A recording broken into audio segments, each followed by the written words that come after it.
And welcome everyone in person, and for those of you who will be viewing in the future. Again, my name is Mike Orticari. I am a patient advocate with the Cleveland VA Medical Center. And we're going to talk to you about what the VA is today and how you may be able to utilize it, utilize your benefits as a veteran here in the Northeast Ohio area. We're going to have question and answers at the end of the presentation. And I'll begin by, I always begin my presentation by posing a question, but again, we'll answer that as we go through the service or through the program. That question I like to ask veterans is this: what is the VA? What does it mean to you? And what do you know about the VA? Right, so there's my little slide on that. What is this VA that you speak of, and how does it work? I get this question all the time, so I like to lead with it because the VA is a huge organization with a lot of moving parts and pieces, and many veterans do not know how to access those benefits.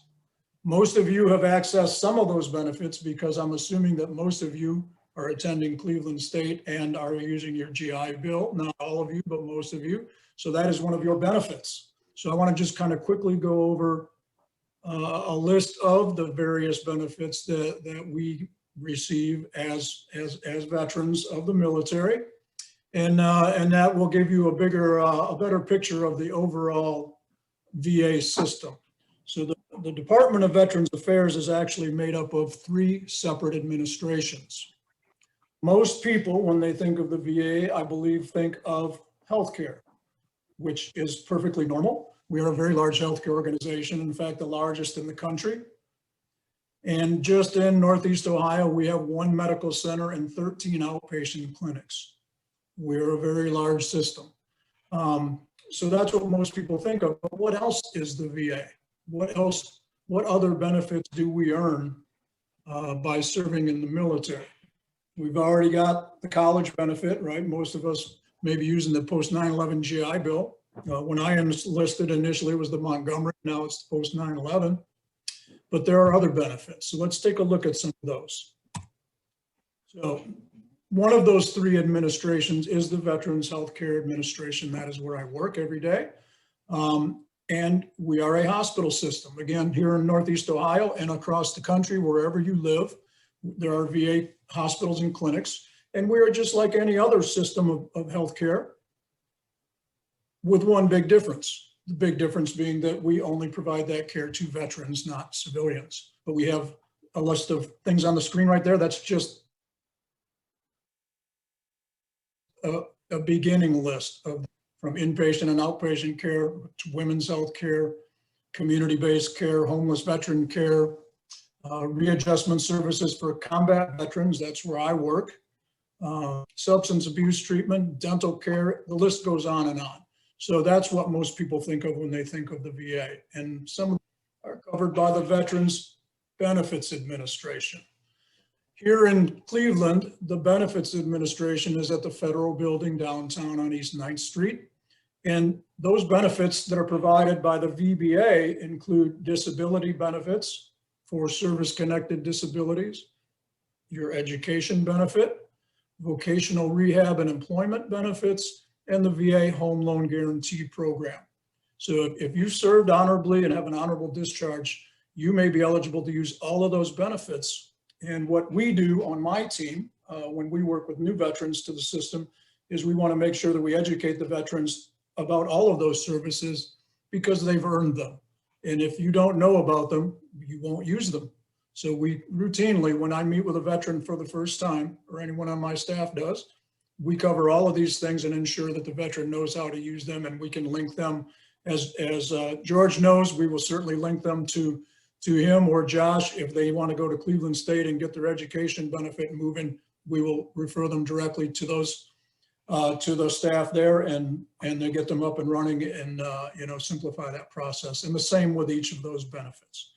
So we have the Healthcare Administration, we have the Benefits Administration, and the one that most people don't remember or think of is the National Cemetery Administration. All of us who serve honorably are entitled to a burial in a national cemetery at no cost, along with a headstone and a marker, a presidential certificate, and a color guard to preside over your burial. And here in Northeastern Ohio, we do have a national cemetery. It's only been around for about 10 or 15 years, and it's about 15 miles south of Cleveland in a little community called Rittman, Ohio. So those are some benefits that many people don't know about, but again, quite important. And we want to educate all of our local veterans on those things. Moving forward, so that slide kind of depicts what we've just gone over. The larger Department of Veterans Affairs is made up of the 3 separate administrations, and that's where there's some confusion because those administrations do different things. It's all one big VA, but you have to know where to go to utilize each benefit. And again, my job is to help people understand those things and assist them with accessing those benefits. So some key facts about our VA here in Northeastern Ohio, Cleveland, Wade Park. It's got a few different names. It's called the Wade Park VA because it's on Wade Park Boulevard. It was called the Lewis Stokes VA because it was named after Congressman Stokes. But now it's called the Northeast Ohio VA. So call it what you will, it's still the same place. We still do the same thing. So how that works is we have 1 major medical center and 13 community-based outpatient clinics around the Northeast Ohio area. And I'll show you a graphic of that here in a moment. So last year in 2019, prior to COVID hitting, in the year of 2019, we served over 112,000 individual veterans. We had over 12,000 inpatient admissions and over 2 million outpatient visits. That's a very large number, and that makes us the 3rd largest VA in the nation, which people kind of scratch their head at because Cleveland is nowhere near the 3rd largest city in this nation, but our VA is super active with all of those clinics and all of the visits that we conduct based on visits and how busy we are. We are the 3rd largest VA in the nation. So pretty cool. Post 9/11 veterans, which many of the students at CSU will be post 9/11 veterans like myself. Over 6,000 post 9/11 veterans were seen last year in our clinics. Over almost 9,000 female veterans, and we have a staff of 5,300 employees manning those 13 clinics and the major medical center. On any given day, we conduct almost 8,000 outpatient appointments. 1,500 are primary care, almost 1,500 are mental health. We have nearly 600 inpatient beds, serving 1,600 meals a day and serving over 12,000 filling over 12,000 prescriptions each day of the year.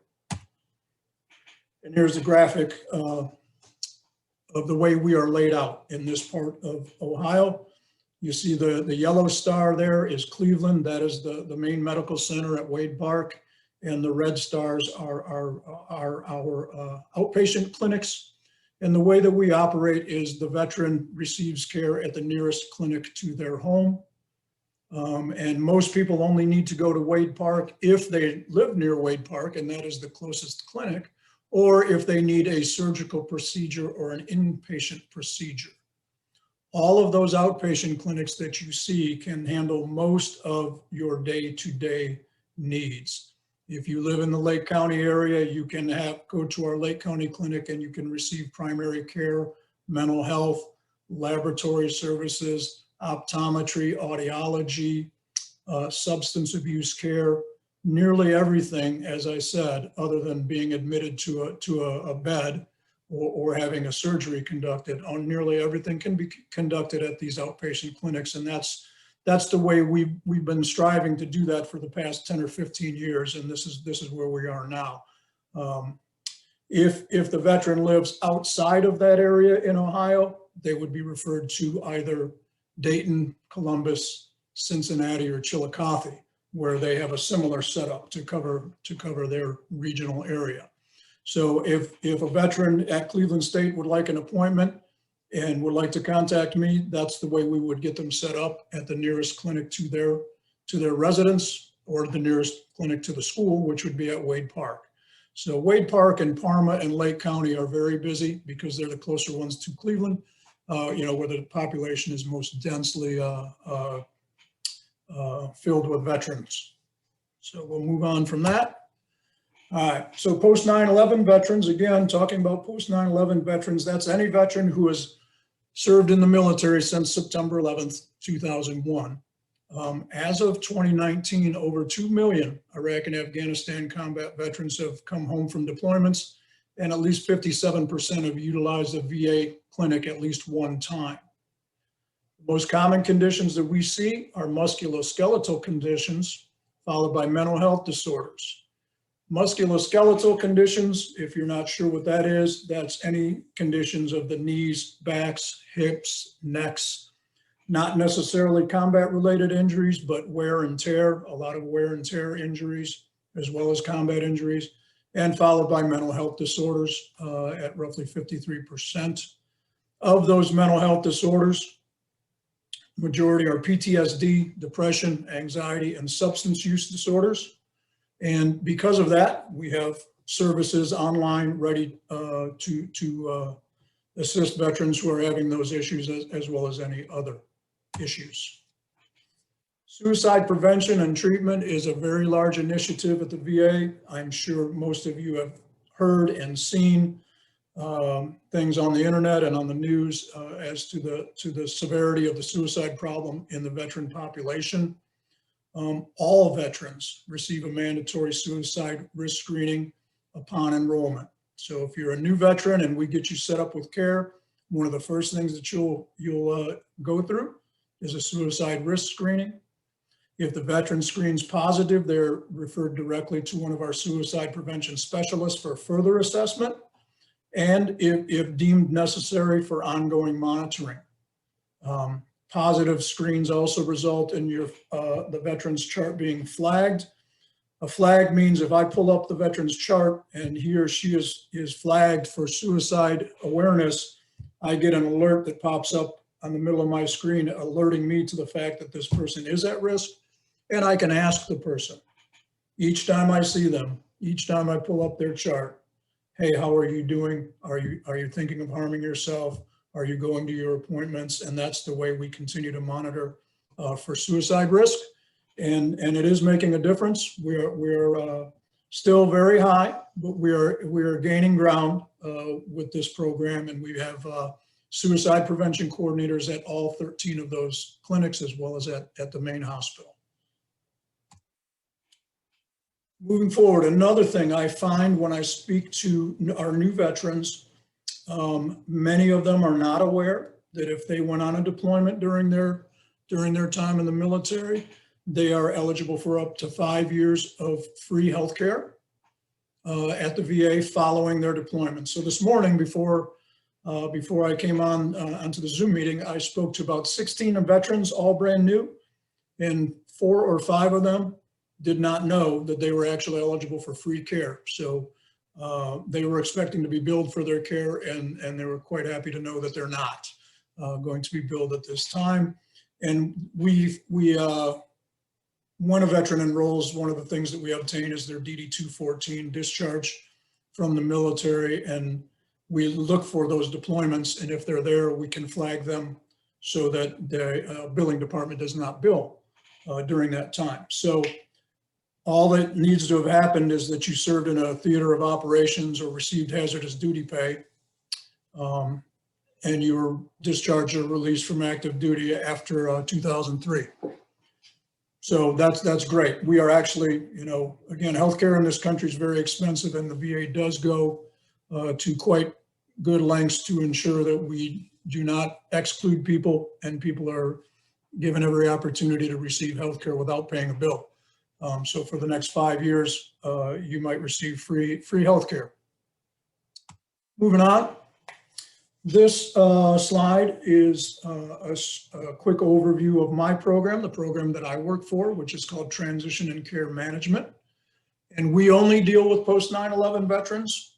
So the VA, again, is a very big thing, very big organization. There are separate programs for different categories of veterans. There are programs for Vietnam veterans. There are programs for female veterans. There are programs for Korean War veterans. Our program is simply utilized by post 9/11 veterans. So what we do is we assess new patients who are post 9/11 veterans. So each of those patients that I called this morning was assessed.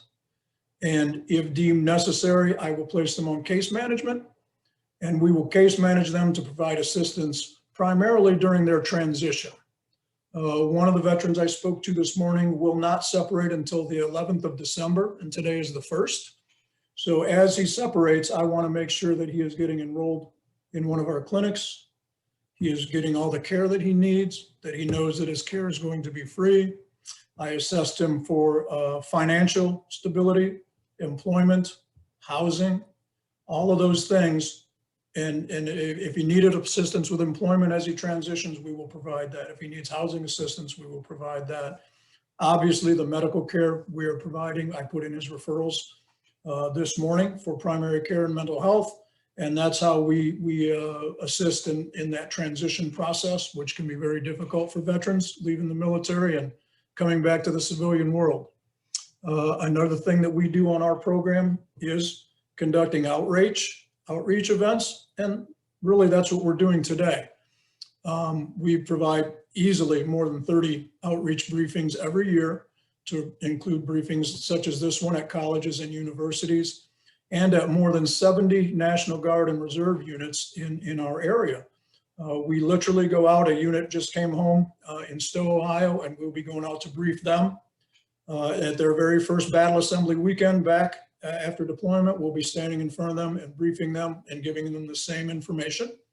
And we will help them just the way we're helping the rest of our veterans. We'll help them get enrolled. We'll help them with employment, housing, whatever services those veterans need as they return back from their deployments. So this is a very unique program. The program was started in 2008.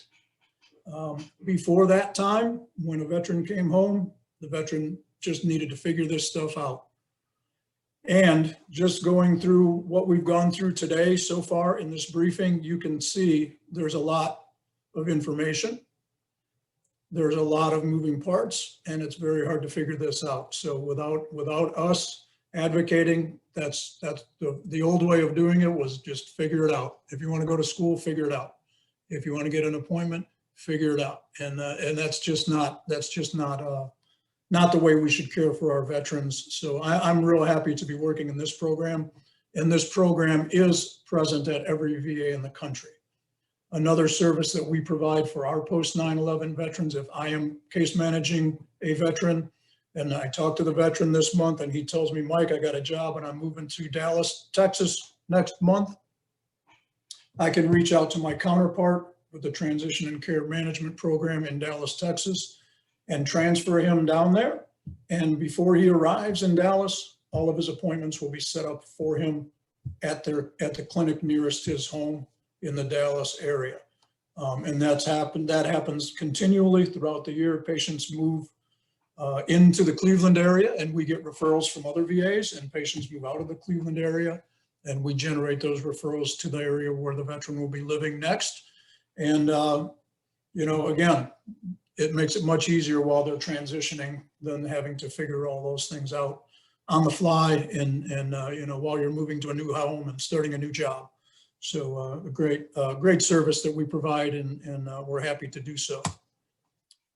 So this slide speaks about some common services for returning veterans. So in other words, in the post 9/11 population, these are some of the things that we see over and over again. Primary care and women's health. Every veteran is enrolled, gets primary care and women's health. Other big issues, TBI or traumatic brain injury. We have a very robust TBI clinic at Wade Park and at each of the outpatient clinics. PTSD treatment is available both inpatient and outpatient. Employment and reemployment services. Employment means I'm home from the military and I need a job. Reemployment is often an issue for Guard and Reserve soldiers who get deployed. And I had a job when I left, and a year later when I come home, I don't have a job. And in many cases, they're entitled to reemployment and may have been terminated wrongfully. And if they were not terminated wrongfully, we will help them get reemployed as well. Housing and homelessness issues are sometimes a problem for returning veterans. Again, I mentioned substance abuse or dependence. Education, again, right here at Cleveland State, you guys know how important the education benefit is, but if it isn't, it doesn't help if I don't know how to use it. So we connect them with their resources and help them get started with their education. Claims for injuries, which is also referred to as service connection or service connected disabilities. That is a separate process that we now know takes place down at the Veterans Benefits Administration. And we help veterans get those claims started if they've sustained any injuries while deployed. The Caregiver Support Program is a program where the VA will train a family member to take care of the veteran so that the veteran can be at home and receive care from a loved one rather than being in the hospital if they don't need to be in the hospital. And we train those caregivers, and the caregivers are given a monetary stipend, a monthly stipend, to help care for their loved one if they have service-related injuries. There are also special compensation and bonuses available that many times the veteran does not know of or is not aware of. Just this morning, I probably sent out 4 or 5 of these bonus applications to veterans who were eligible for them and did not know. The first one is the Ohio Veterans Bonus. That's a bonus for anyone who signed up and listed here in the state of Ohio and got deployed. They're probably eligible for that. If you're from the state of Ohio and got injured during a deployment, you may be eligible for the Military Injured Relief Fund, which is the second one there, the MRF grant, we call that. And the third one is called Combat Related Specialty Compensation. That is for service members who were medically retired based on a combat injury of greater than 30%. So meaning, again, I was in the military, it has to be a direct combat related injury in which the military, whatever branch you were serving in, medically retired you based on that combat injury. That is a monthly stipend that the veteran gets for life on top of their service-connected injury rating. And again, very few veterans know that that exists. We will sit down with the veteran, fill out the application process, and mail that in for them so that they can receive that bonus. So again, a lot of stuff that we do. Again, it keeps going back to the fact that the VA is a very big organization and people don't really understand how to fully utilize it. And that's where we come in with our help and our case management services. We'll kind of graze over this one or quickly. So our program currently provides case management services to nearly 1,000 OIF and OEF combat veterans. So each month we have a list assigned. Today is the first of the month. This month I have roughly 50 veterans who I need to contact because they're on my case management list. And I want to check in with them and see how they're doing and see if they need anything. And that's basically what case management is. We make sure you're getting your appointments, make sure you're going to your appointments. If you're having financial problems, we're going to find some assistance for you. Anyone who's been seriously injured or wounded will normally really receive lifetime case management services, and we have a good number of them on our rolls here in the Cleveland area. What else? Oh yeah, and here this is an important one too. That next to last bullet. Many of these veterans who've been severely injured or wounded are receiving very complex care from multiple clinics and multiple providers, and it can be very confusing and difficult. So, I mean, if you have a primary care doctor, a TBI doctor, a PTSD doctor, you're in physical therapy and going to substance abuse rehab, that's a lot to keep straight. and we assist with that. We make sure that veterans are getting their appointments, going to their appointments, that are not missing their appointments. And if need be, we even take you to your appointments. We can do as much, anything that we can do to assist and help the veteran with their transition. So it's vital, as the last bullet comment there, it's vital that we're on hand to do that, because nobody else does that. There's not another department in the VA that does that. So that falls squarely onto us, and we're happy to do it. So we have 10 people on the team, and we work in two-man teams, two-person teams, rather. So I have a partner, and he and I service our area, and then we have 3 other teams of 2 persons who work throughout that region and deliver that care for all of our veterans. Like I said, nearly 1,000 people on our case management list. Oh, and that's the end. So that's my contact information. Again, my name is Michael Orticari. I'm a transition patient advocate. That is a direct phone number to me. That's another unique thing to our team. You do not have to call the VA and mess around with a phone tree trying to find my extension or my partner's extension and, going on hold. We all carry a mobile phone with us and a laptop with us, so it makes us much more accessible wherever the veteran is, and even currently in the COVID environment.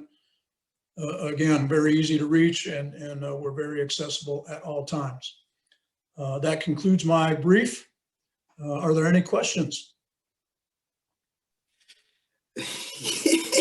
So I had some really good questions, and you actually answered them in your briefing, that's why you give the briefing first, right? So my questions were going to be concerned with me if I go to look for a job. I have the strange suspicion I'm not going to be able to. Well, I would be able to find employment locally, but in order to propel my career, I'm probably going to have to move. And so I was going to ask about the process of moving, but you pretty much nailed it. I mean, I'm going to reach out to you and have you contact wherever I'm going. But my question, so here in Northeast Ohio, I feel like we are spoiled. We have access to really, really great care, and I have put all of my eggs in the VA basket when it comes to my care. I really, really like my VA healthcare. I plan to keep it for my entire life if possible.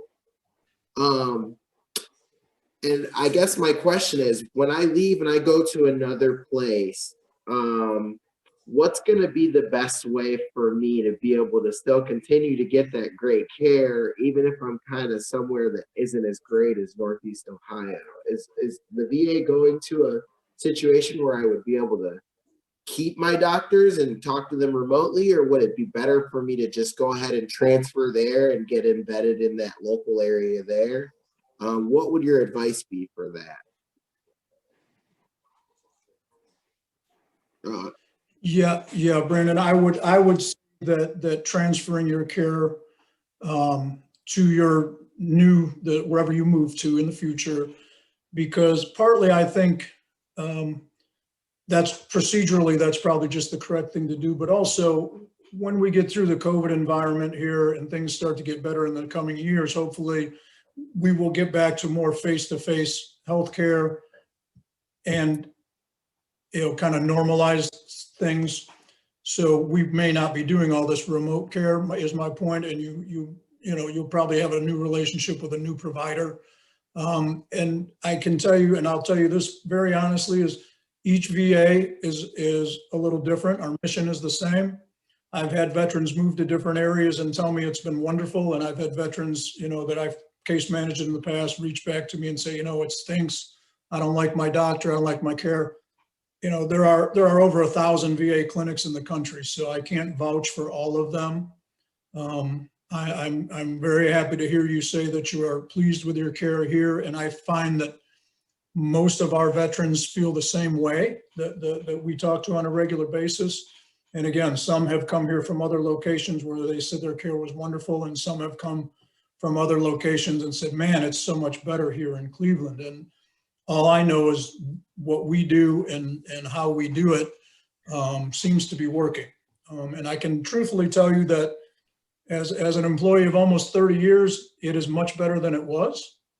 when I first came to the VA, I was not very excited by what I saw, because being a veteran myself and a combat veteran, you know, I'm looking at things not just as an employee, but as a veteran. And I was not thrilled. I believe that during the course of the wars in Afghanistan and Iraq, the VA here in Cleveland has stepped it up and has improved its delivery of care, to where I hear veterans like yourself saying, hey, I like it, I want to keep it, and, you know, this is great. So yeah, but to get back to your question, if you contact us before you move, once you graduate, let me know where you're going. We will transfer you and help you get all set up in your new location. Awesome, thank you. Let me see, does anybody else have any questions? Anything else? Yeah, I was going to ask you about the burial benefits. I don't have a will or anything made. Maybe I should make one. But yeah, how do I communicate that to my family or whoever's going to be dealing with that? Yeah, that's a great question, Dietmar. Yeah, whether you have a will or not, the benefit remains. But you need to, I would say that you do need a will, even though you're a young man, you should have a will, because people can die suddenly, you know, natural disasters, accidents, whatever. And in that will, when you sit down with an attorney, just have them put that in there in writing, that your wishes are to be buried in a national cemetery, and that you have that VA benefit. That way, whoever you put in charge, whoever is the executor of your will know that, and then, you know, they would otherwise maybe think they have to take some of your funds to pay for a burial, and they would not have to do that if you specify my wishes are to be, you know, you could specify a specific hospital or a specific VA cemetery. Oh, really? Or the cemetery, like, let's say you're going to move to California and you just say, you know, the cemetery nearest my home at the time of my passing is fine. You know, you can bury me in LA, or I want to go back home to my home. I'm from here in Northeast Ohio, and I can specify in my will, I would like to be buried at this one because it's closest to my home. Oh, that's neat. But I'm yeah. actually from the Tampa area, so maybe I'll see what's around there, but that's interesting. Yeah, absolutely. I know there's at least one, if not two, national cemeteries in the state of Florida. And yeah, you could specify one or the other, or, you know, if you, again, move to a different area and want to be buried there, that's fine. Cool. Specify that in your will. Good question. Awesome. They do an awesome job down at Rittman, I will tell you. I'm sorry, George, I didn't hear you. I was saying they do an awesome job down at Rittman. I've been there for a couple. Yes, I have as well, George. I agree. I've been to a number down there, a number of ceremonies down there. So yeah, that's probably where I will end up, but hopefully not too soon. Hopefully not. Does anybody else have any questions? Any of the other audience members? I don't see anybody cutting their mic on. Well, that was really informative. I got a lot out of that. I took a lot of notes, and I will be reaching out to you after this is all said and done. Hopefully not. Hopefully I can just find something here in the local area that is both engaging and upward mobility, but you know, sometimes you got to move. So we'll see what happens. But I really, I want to thank you for coming. Yeah. I really want to thank you for coming. This has been kind of tough to get these back together, and finally we got them rolling again. So in the spring, we'll be doing more of them. So I'm sure we'll probably reach back out to you to invite you back towards the end of the semester, next semester. But I really want to thank you for coming, and these Tuesday speaker series during Common Hour. I think it's a really great way to get our veterans access to really quality information. So thank you very much for coming. Thank you, Brandon, and thanks, George, for the invitation. Appreciate your time. All right. Thanks, guys. Reach out if you need anything. Will do. Thank you very much. All right, thanks.